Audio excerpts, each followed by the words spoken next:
All right, guys, welcome back to Universe Sports Talk. New week, new podcast. Here with Caleb Turner and Jackson Payne. What's up, everybody? A lot of good vibes going around right now. That BYU Renaissance we've been talking about, I feel like it's spilling over into our other sports as well for me and Caleb. Washington football team, my boys back home, 4 straight. Jazz have won 4 straight. Your Spurs have won 4 straight. Go Spurs, go, baby. 4 straight. Looking to upset the Suns tonight, break another 10-game home win streak. Watch out. Whatever we're doing, we got some mojo going. Man, life is good.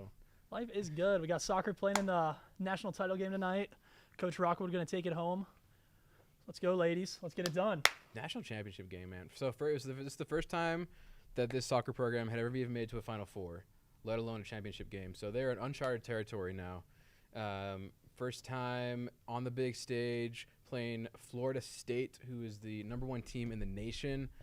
So I would say BYU probably not favored. However, they've really got that Cinderella story underdog mentality going, and they have given every team so far a run for their money. Won the last game in penalties. Even the penalties were super close. They ended up winning off of a miss by one of the Santa Clara players. Santa Clara, a super good team, and they defending national title. Yeah, champions. Fun fact. I did not know that until I watched the game. I had no idea before. So in my opinion, BYU they already beat the defending national champion, and they're going into the national championship game. So at this point, they're playing with house money, right? De facto. 1000%. Absolutely. You got to think. Watching that Final Four game was so intense. You don't really think of soccer as an intense game from the surface. I do. For those who maybe are a little less acquainted, it's okay. Okay, I'm sorry. The 0-0 tie thing really just rubs me the wrong way. I'm sorry. But, it was intense.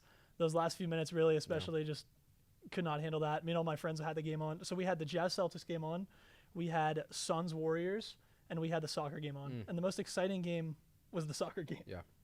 Which is crazy because the Suns and Warriors are the 2 best teams in the NBA. Jazz and Celtics was a close back-and-forth game. But soccer, oh my gosh, intense. It was a nail-biter, truly. It was kind of fun. I was at the Smith Fieldhouse for, shout out to also the women's volleyball team who are now in the Sweet 16 of the NCAA tournament.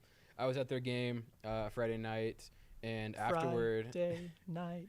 Thinking that we just might.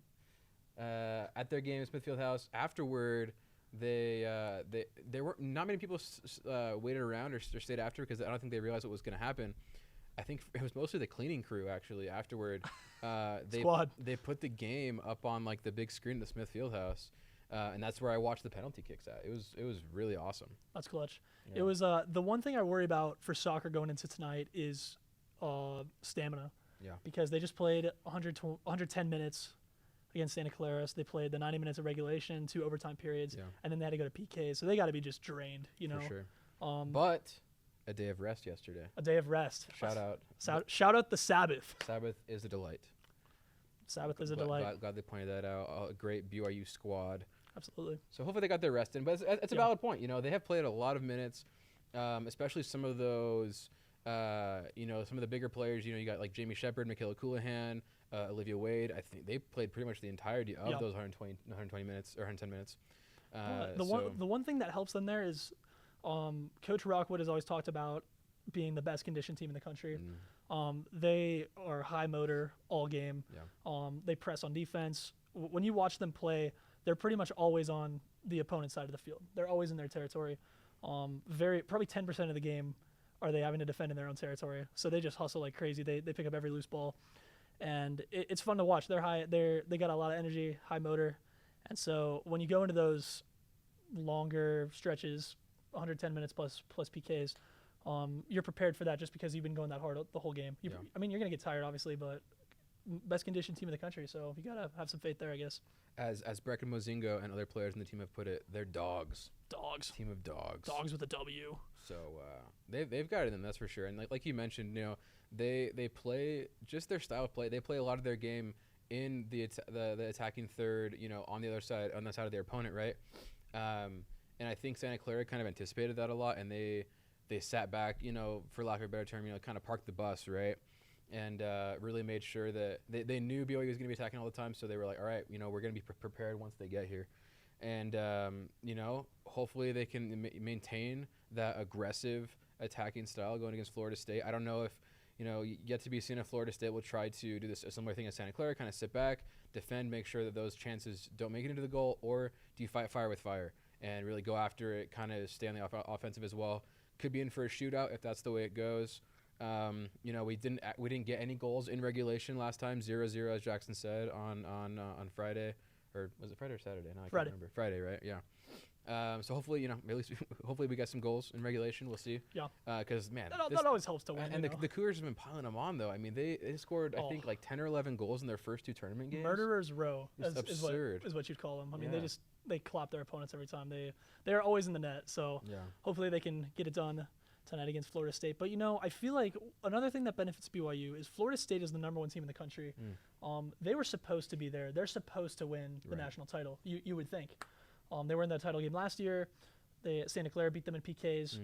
But they're the number 1 team. They're the favorite. BYU, nobody really picked them to be in the Final Four, let alone the title game. True. And so BYU has that, we've done what we said we were going to do. We've exceeded expectations. And now we just got to finish. Yeah.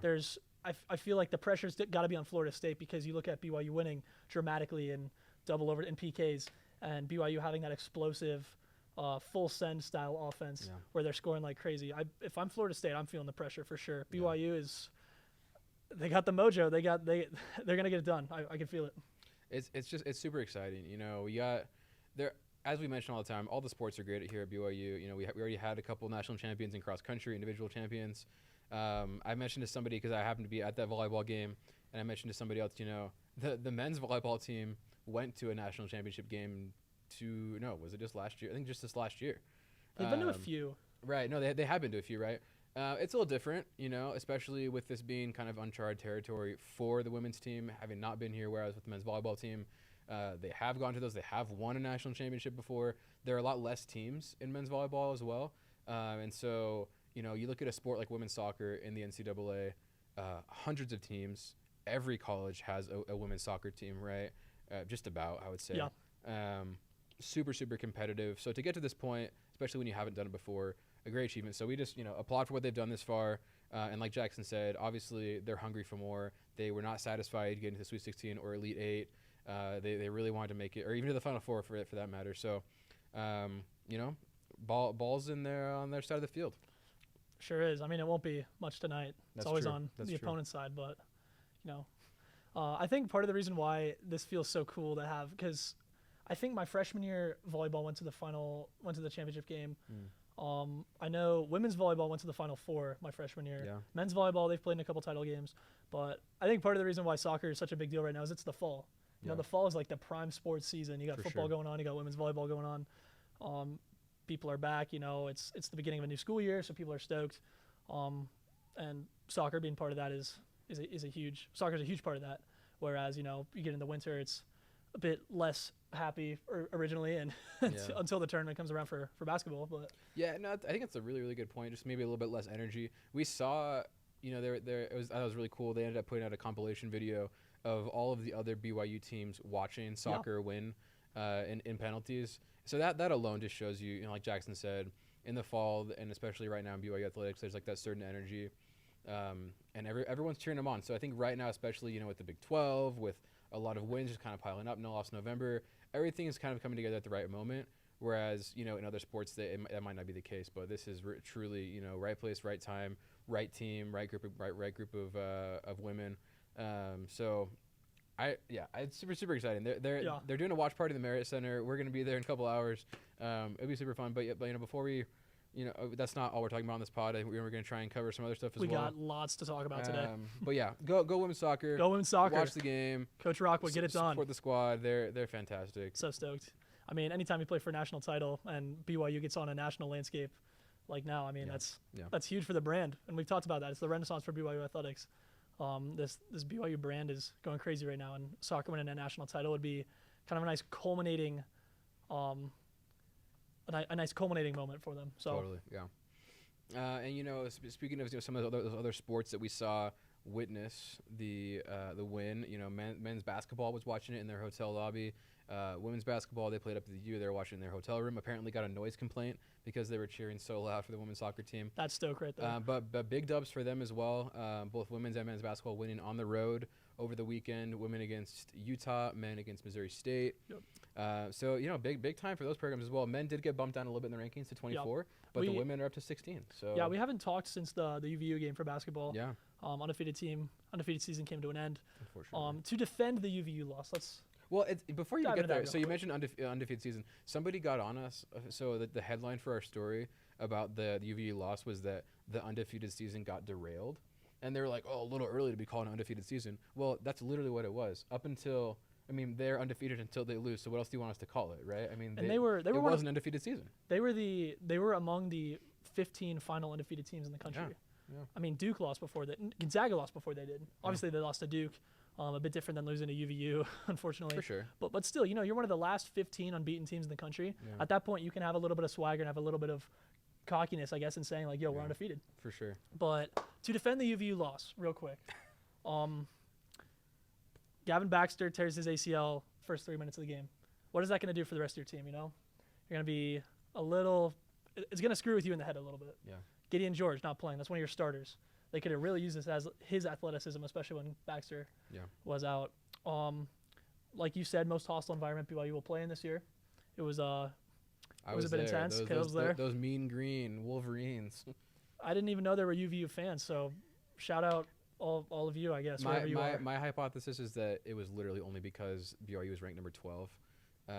Not very often you get a number 12 ranked team in your arena in Orem, so I guess it's just whoever hates BYU in this general area just threw on some green and called it a day. So good for you. And then of course UVU is a good team. That was their 6th straight win. That was their 4th time playing in overtime that year, so they kind of had the advantage there.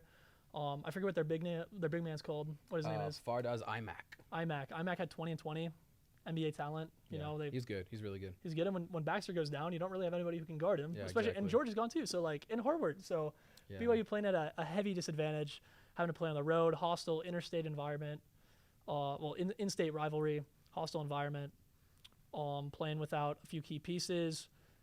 UVU has the advantage in certain situations, and Mark Madsen's a great coach. So, you know, the best teams don't go undefeated. It's a bummer to lose, but it had to happen eventually.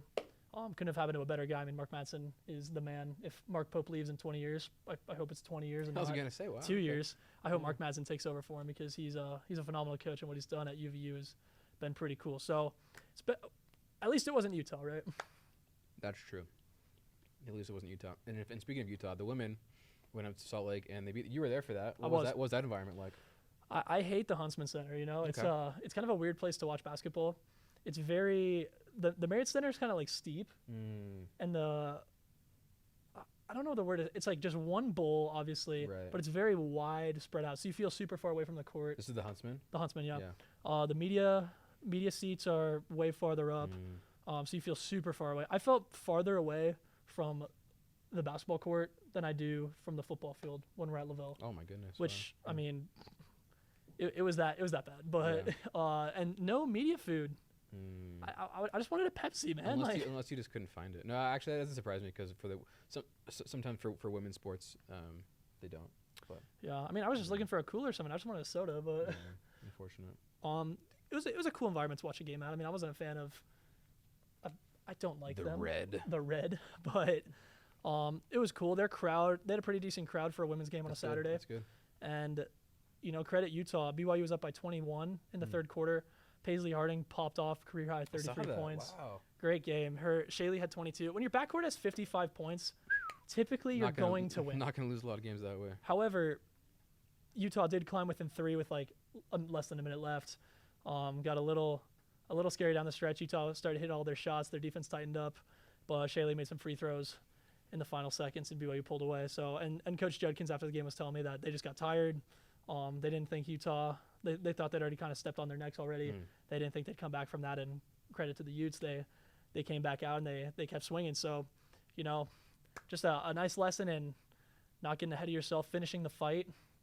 No, totally. Well, and it really seems like these in-state games can be a really good lesson for these BYU teams early on, because like we mentioned, you know, hostile environment, There's emotion in these games. Very not dissimilar to some games you might face later in the season. Playing the tournament, for example, playing the WCC tournament down in Vegas. For whatever reason, Gonzaga fans always travel super well. That arena down in Vegas is always filled with Gonzaga fans. So having that experience in a hostile, emotional environment, I think is invaluable for these teams. This early in the season to learn that. Good number of BYU fans there. That's good. Up in Salt Lake last week. Yeah, I just feel like the rivalry games are such a weird dynamic. I remember in high school, so my sophomore year, my varsity boys basketball team, they won 2 games the whole year. Weren't very good. And our rival across town, it's like one of the biggest rivalries in the region. They won the district, and in our rivalry game in the second half, my school went up by like 5 at one point against the best team in the district. Yeah. And so you look at that, and they lost within, I think, 8 points. Just really random example, but like those rivalry games, there's just something about it where both teams kind of enter on the same level, no matter what sport. You look at BYU Utah 2019 basketball, when Yoli had 20 in the first half and Utah still came back and won. It's just like Utah was not the better team, obviously, but they still got the win. It's a rivalry. Things happen. Yeah. Was Utah football a better team than BYU football this year? You can make a case either way, but BYU still got the win. And you look at all these rivalry games that BYU and Utah have played over the past decade, and there's been so many one-score games when one team might be clearly better than the other. It's just rivalries are such a weird vacuum to go in. And so for basketball, we saw that firsthand for the women's team. Shaylee and Paisley combined for 55 points, and you're still fighting within 3 points in the final minute. Crazy, but that's why we love sports. No, definitely. And I think it's important you mentioned that BYU Utah football game as well, considering the rankings that came out over the weekend that kind of decided BYU's fate this season. You asked the question, is Utah a better football team than BYU? Well, the College Football Playoff Committee apparently thinks so, ranking them higher than BYU. They did win the Pac-12 championship. We've mentioned on this podcast before, respect to them, great. BYU ends up going to the Independence Bowl, which is where they were slated to go all season. They had that deal with ESPN, and they will be playing UAB, not the expected UTSA. UTSA got a great opponent, though, SDSU. So good for them. Could you imagine if BYU had played SDSU in a bowl game? Twitter would have exploded. That would have been so fun. And it would have been like a much better location, too, I'd imagine. It'd probably be, somewhere more West Coast, right? Yeah, the Independence Bowl is where we were slated to play all along. But, you had that hope for New Year's Six. It's the first New Year's Six talk we've had in so long at BYU. And just the way that it all ended, to get 10 wins, to have the dramatic wins that BYU did, to have the rivalry wins that BYU did, and then to finish in the Independence Bowl. I don't want to say it's a disappointing season, but it's, of all the ways to end, one of the best, a top 10 season in program history. It's a real bummer. Yeah. Especially, Shreveport, of all the places. Not exactly a destination. No, come on. Well, yeah, even Tom Holmoe even said the schedule this year, one of, if not the most difficult schedule that BYU's played. Had to be. Go 10-2, right? So 3 conference champions. Yeah. No one else played 3 conference champions. Like, come on. BYU still won 10-2. We've had a great time talking about BYU football in this podcast this season.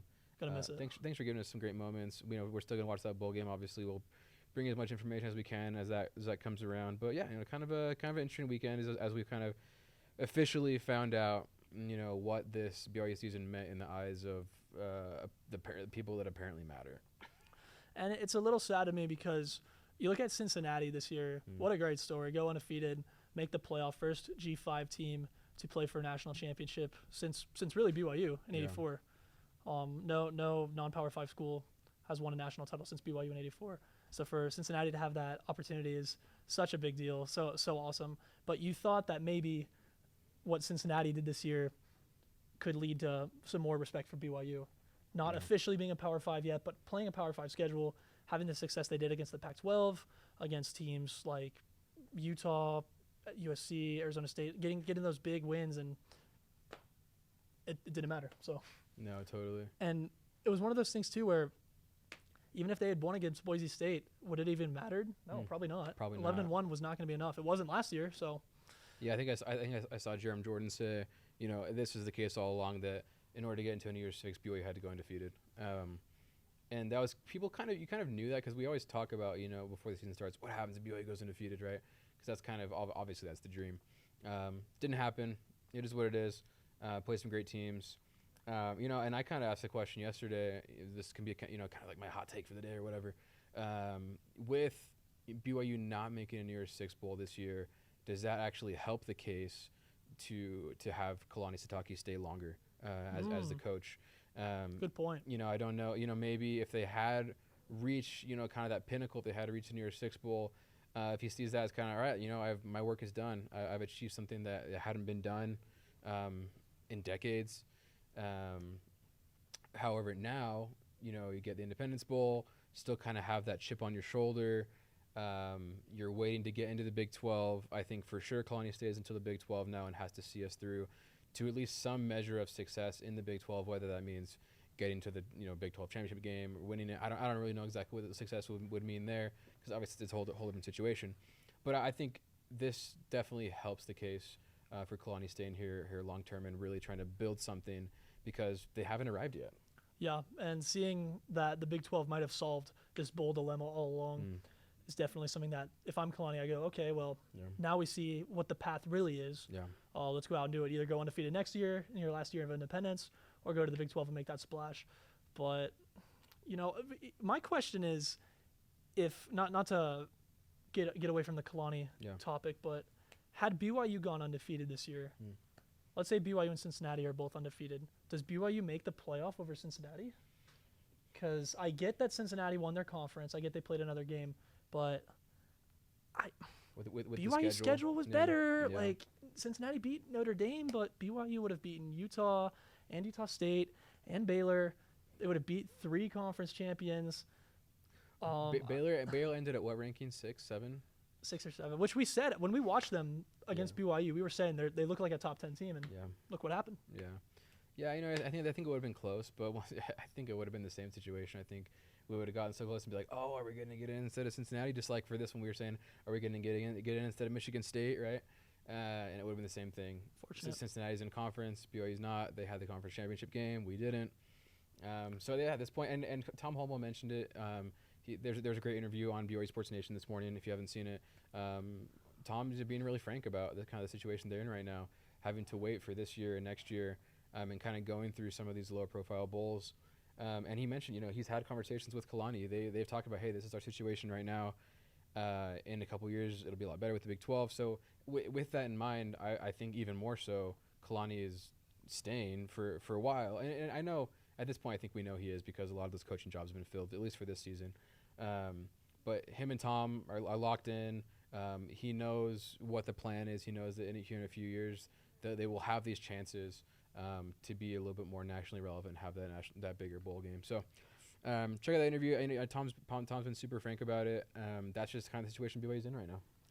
Speaking of coaching changes, not the Big 12, but I think there's another 12 that might have caused a coaching change for Bronco Mendenhall. Yeah. Stay posted on that. Seriously. Might have some, hopefully have some details there. Yes. Jackson's on that FOIA grind. Trying to get some info. I hate that you just said that, but it's true.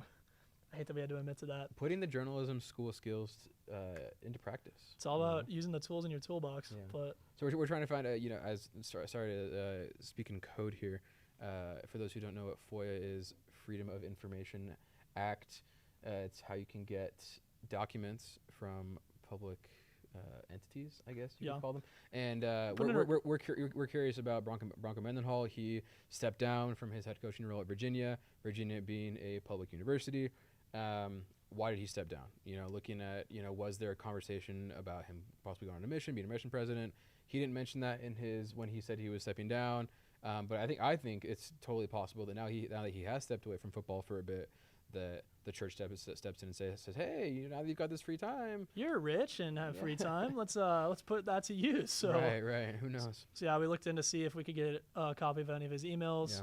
Yeah. If there's anything mentioning church service. This is not stalking. This is just journalism.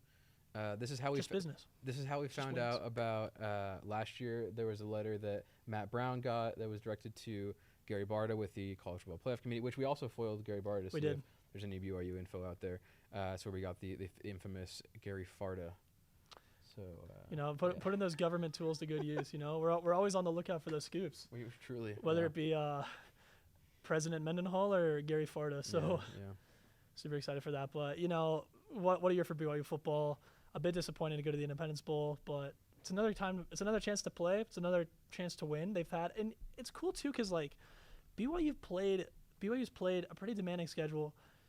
UAB is not a bad team, but they're also not a Utah or a USC or a Washington State where it might be a bit more difficult to get the win and grind it out. So it'll be fun to see BYU play with a little less pressure and just let it fly, kind of the way they did against USF and with Idaho State and Georgia Southern in the second half. But let some of these guys really show off the NFL potential. A guy like Algier, some of the linemen, maybe some of those defensive players. Who off this team even has NFL stock at this point, other than Algier? Algier does. Empey does. Empey, when he returns, or if healthy, he returns. Yeah. I think Peyton Wilgar could play on Sundays. Okay. For his size and speed. Yeah. I think he'll come back another year. It's pretty much guaranteed. Yeah. But yeah, Wilgar definitely has some NFL stock to him. Puka. I can see Jaron. Jaron, yeah. Jaron will be an NFL quarterback. Yeah. Not a starter, but he'll bounce around as a backup. Yeah. He has some really good just intangibles at quarterback, obviously, sure. and he has the physical skills as well. Yeah. That he could go back up a Russell Wilson or a Dak Prescott, one of those. Maybe not super. I don't want to make the comparison just because they're all mixed African Americans, but because they have that similar body type, similar playing style, similar build. But yeah, I could see Jaron bouncing around in the league as a backup. And then I don't know who else even is there. That's probably about it, at least for the ones I can think of. In terms of immediate draft stock. Right. So I think we'll see Jaron for another year, Wilgar for another year, Empey and Algier. I'd be surprised if they came back. Puka, I'd assume he comes back, but I wouldn't be surprised if he did try to throw his name in the hat. His hat in the ring, I guess. I'm mixing up my metaphors. It's been a long day. Ready for the semester to end. Hey, we are 1 hour from kickoff with BYU women's soccer and Florida State. We've got to sign off here pretty soon so we can get this podcast out to you guys and get over to the Marriott Center to cover this watch party. It's going to be lit. Super lit. We'll be back with some thoughts on what happens with soccer, maybe if there's more football news out there, and men's basketball against Utah State this week. Lots of fun stuff going on. Volleyball plays. Sweet 16 on Thursday. Let's go. Just the Renaissance is in full swing. Hop on board. Hop on that bandwagon. Churn and burn. Churn and burn. We'll be here to tell you the full story. Peace out. Peace out.